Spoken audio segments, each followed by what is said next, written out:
Hello and welcome back to Ebenezer Cottage Garden.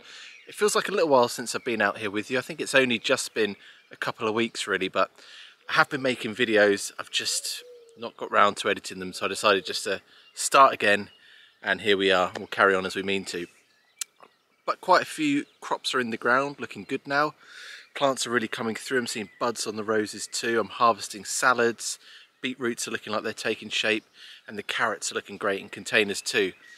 But there is one star of the show, and I've got to say that is my weeds. It is definitely the year of weeds, weeds, weeds, weeds, and more weeds.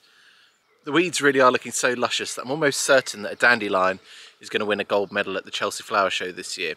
In all honesty, it's down to the rain. We've had about 3 weeks of fairly constant rain. I mean, I can't complain about this week so far. The past 7 days have been lovely. But something that I did earlier on in the year, which really has helped me counteract the weeds, is to mulch. I haven't done it everywhere, I've not been that organised, but there are certain areas where I've really gone to town on the mulch, and I really can notice a difference. So I'm just going to take you over there with me and we'll have a quick look. What I've got here is a flower bed that I've been establishing recently, and the idea has been to put in some David Austin roses. I've got about 4 of these all dotted along. It's actually quite a long flower bed that goes off in that direction too. And then in the gaps I want to fill out with some foxgloves, some poppies which are self-seeding naturally, and then also I'm probably going to get some things like lavender in and just really try and pack this out. Of course I need to finish painting the fence as well. But what I will say has worked fantastically in this space has been the mulching. And I've left a few of these just to sort of show you, but yeah, I mean, any weeds that do pop up, because there's about 1.5 inches to 2 inches of mulch, in this case it's partially broken down leaf mould. You may remember this from a video about a month or 2 ago. And it's just been great. Even though we've had this heavy rainfall, it's suppressed the weeds and just made it much more manageable. And you know, the leaf mould itself is a free option. I just gathered up the leaves off my drive. And I think this year I'm going to be really on the scrounge and getting leaves from family members and different places, because it's just such a useful thing to have. Aside from that, I had some wood chip which was left over from my paths, and this has been breaking down for a good sort of 3-4 months now. And you can see, you know, there's even a bit of the old mycelial fungi going on there, which is incredibly beneficial for the flower bed as well. But that's worked just as well. So it's worth thinking about what you could use for free. Something that you could build up over the summer months in small amounts is just using some grass clippings.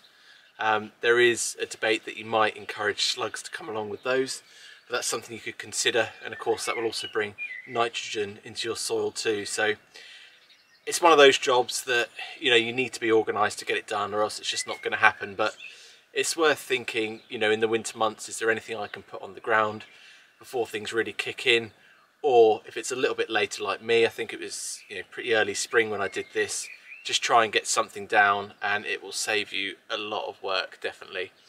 So I'm going to be trying to incorporate this into more of my garden going forwards and have it as a real good strict practice each year, and I definitely recommend that you do too. In general, things are taking shape quite nicely across the vegetable garden. I've got some really lovely healthy salads which are coming through each day. I've got more than I can eat at the moment. And I've also got some really nice healthy looking beetroot, which you can just see in the background. And I'm sure that pretty soon the beetroot themselves are going to start forming too. And with those I like to not only pickle them and store them, but also just picking them when they're nice and small and eating them when they're tender and sweet. It's just a lovely way to enjoy them. I think it was maybe about 1.5 months ago when I sowed these carrots here. You might remember from the growing carrots in containers video. And these are looking excellent too. These are the Chantenay mini little carrots that I sowed. You can see I've thinned them here with about 2 inches between each plant. And I'm hoping that these are going to do quite well. I'm looking at collaborating with another YouTuber with a harvest on these. Amir, if you know him from Amir's Allotment, we're going to try and harvest these together because I think we sowed them around the same time. So yeah, I'm at that point where things are warming up. Having to keep on top of the watering now because, like I said, there's been a huge amount of rain, but then you know, a week or so of it all being really dry. So even as I was over at that flower bed over there, I could notice that some of the foxgloves and things were looking a little bit sad. So I'm going to head over there and give them a water soon.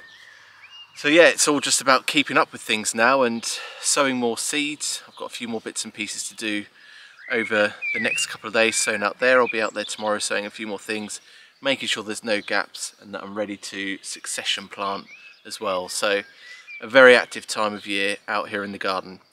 Let me know what you're up to in the comments. I'd love to know.